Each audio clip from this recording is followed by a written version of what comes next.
La malchance et la malédiction, c'est pas pour toi. Salut et bienvenue sur ma chaîne. J'espère que personne ne veut avoir la malchance ou la malédiction dans sa vie.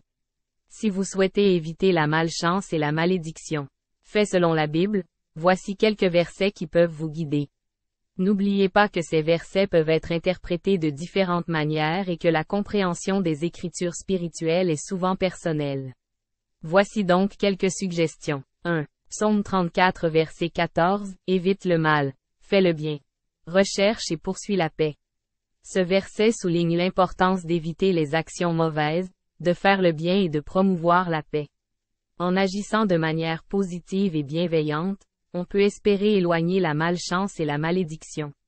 2. Proverbe 3 versets 5 à 6, confie-toi en l'Éternel de tout ton cœur, et ne t'appuie pas sur ta propre intelligence. Reconnais-le dans toutes tes voies, et il aplanira tes sentiers.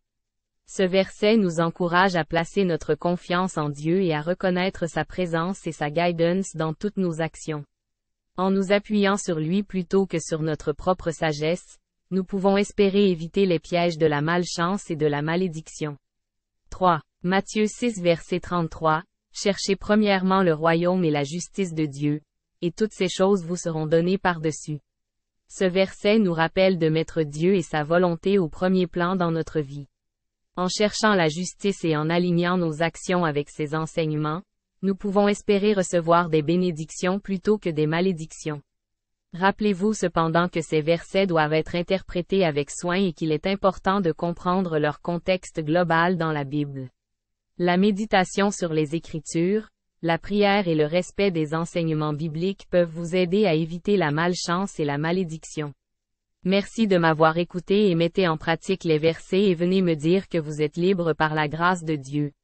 Il va le faire si vous donnez et croyez à Jésus-Christ notre Sauveur. Notre Dieu est responsable et aimant, faisons simplement confiance à Dieu. Que Dieu nous bénisse.